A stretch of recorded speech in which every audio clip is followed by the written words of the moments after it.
Qabxii 649 700 keessa qabxii muraasuma dhabuudhaan akka Itoophiyaatti qabxii olaanaa kan fide barataa Caalaa Adaanaati.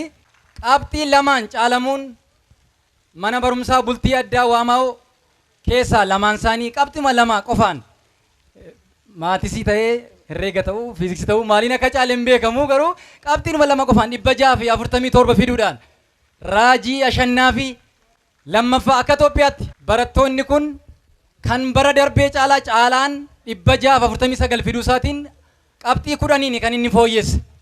Bara darbee magaalaa Amboorraatti barataan tokkoffaa fide akka Itoophiyaatti 639 fide. Caalaan barana Adaamaarraa waancaan gara Adaamaa dhufe jechuudha. 649 fide. Mee maatii biraatii bahanii jireenya baay'ee ho'aa fi haadhaaf abbaa jaalala haadhaaf abbaa biraa bahanii as boarding school yookaan immoo mana barumsaa bultii addaa Waamaa'oo keessa Adaamaatti yommuu as baratan barattoonni kun jireenyi barattummaa jireenyi maatii biraatii dhufanii as jiraachuu asitti barachuu kun mee maal fakkaatame? Tolee galatoomaa duraan dursee waaqayyoo kana kan nu qabsiiseef galata galchuun barbaada. Dura gara mana barumsaa bultii addaa waldaa misooma Oromiyaatti yeroon dhufu turtiin koo baay'ee ulfaataa ture. Torban duraa jiini duraa naannoo haaraa ture. Maatiirraa gara kanatti yeroon dhufu yeroo jalqabaaf ture. Kanaafuu ulfaataan ture. Garuu keessa yeroon baruu waan hin danda'eef.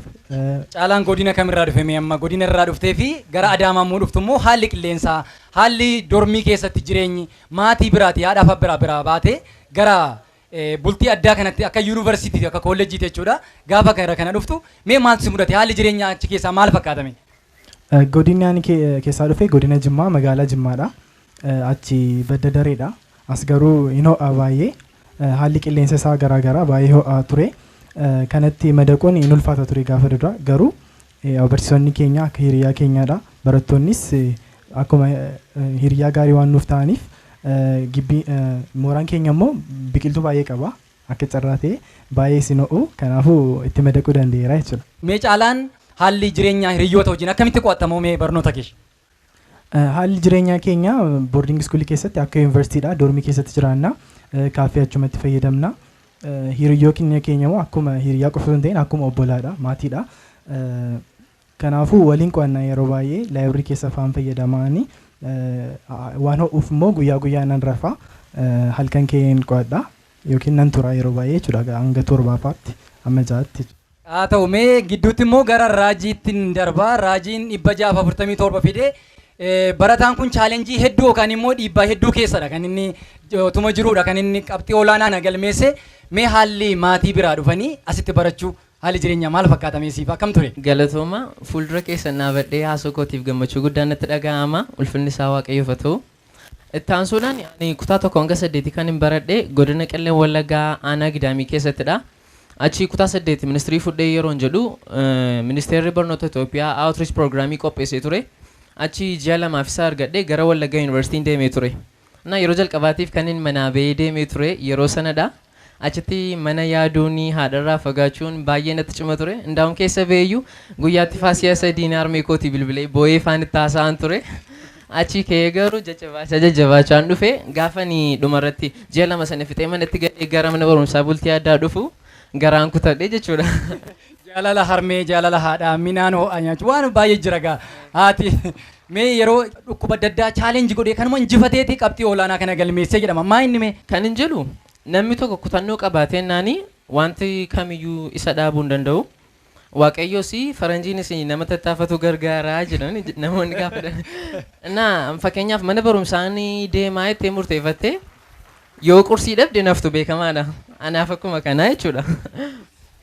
Haa ta'u mee gara fuulduraatti egaa kaayyoodha namni kan qabu kaayyoo kanaan isin immoo qabxii guddaadha kan isin fiddanii hayyuun Oromoo qabsaan Oromoo Jeneraal Taaddasaa Birruu baradhaa jechaadha kan ture isin immoo barnootaan akka Itoophiyaatti injifattanii qabxii olaanaadha kan isin galmeessiftan namni barate mirga isaa gaafata kanadha jechaa ture qeerroon yookaan immoo dargaggoonni keenya isa kana waan hubatanii fi sadarkaa gaafachuurra sadarkaa deebii argachuurra kan ga'ame mee gara fuulduraatti maal ta'uudha Caalaa raajii kanatti barbaaddu?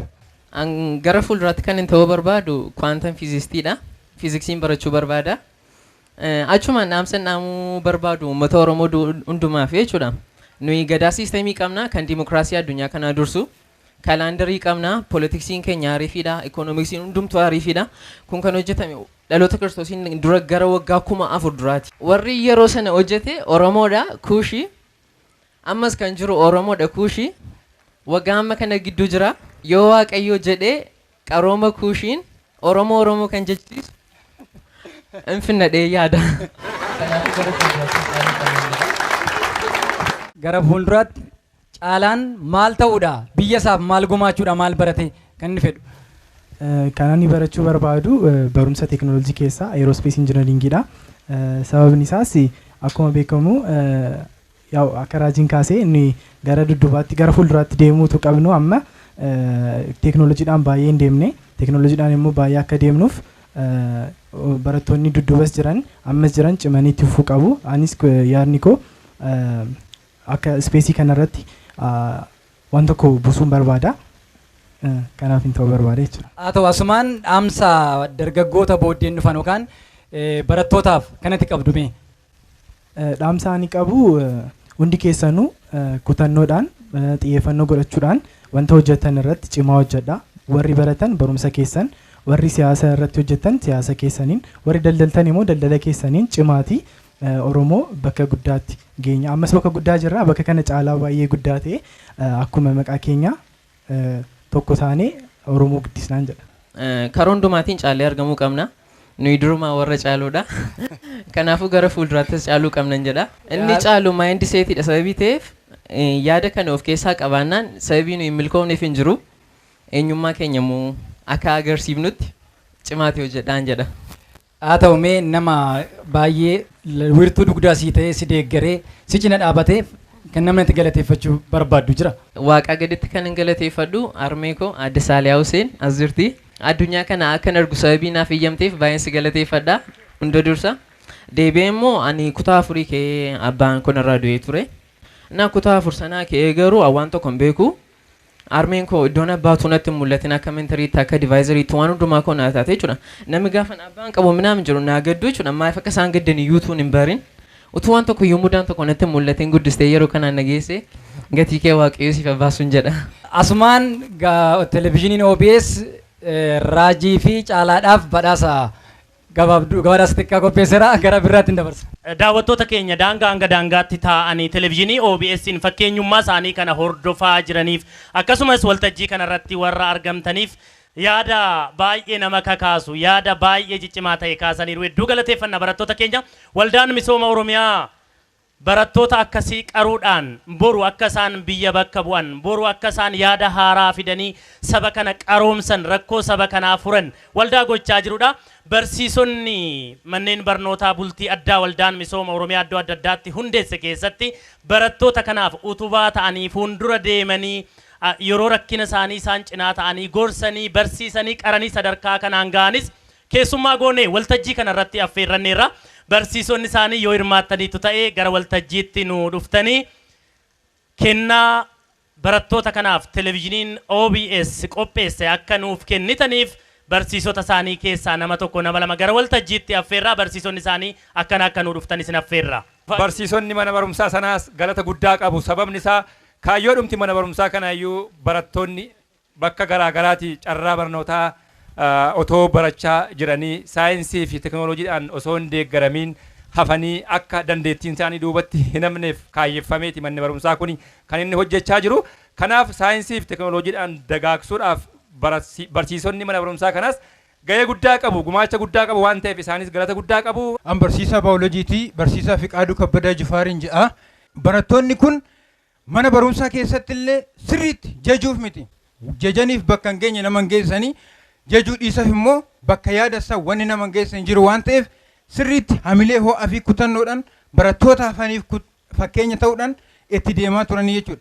Sadarkaa daree keessatti illee waan isin ajaa'ibu qabxii tokkoon duwwaa tuqaa shan waan akkasiitiin wal duraa duubaan bahaa turanii jechuudha. Kun immoo qulqullina akkamii fi gahumsa isaaniitiif fiduu isaanii agarsiisa. Baga waldaan misooma Oromiyaatillee dhaabate, baga uummanni Oromoollee of argee jiraatee ciminaan deemedha. Amma barsiisaan isaanii barattoota kana lamaaniif caalaa fi raajiidhaa fi badhaasa nuuf kennu. Badhaasa kana kan qopheesse televezyiinii OBS. Badhaasni kun guddaa ta'ee toon taane ergaan barattoonni kun isin fuulduratti argamanii akkasumas mana keessan teessanii televezyiinii OBS qophii bashannana addaa Hosee Kaaneetitti qopheessine kana warra daawwataa jirtaniif illee fakkeenya gaarii ta'a. Barattoota kanaafis immoo hawaasa isaanii fuulduratti waan hojjetan kanaan galateeffatamuu isaanii kan biraatiif fakkeenya ta'uu isaanii ibsa waan ta'eef karaa barsiisaa isaanii kennaa OBS kana akka fudhatan isaan affeerra.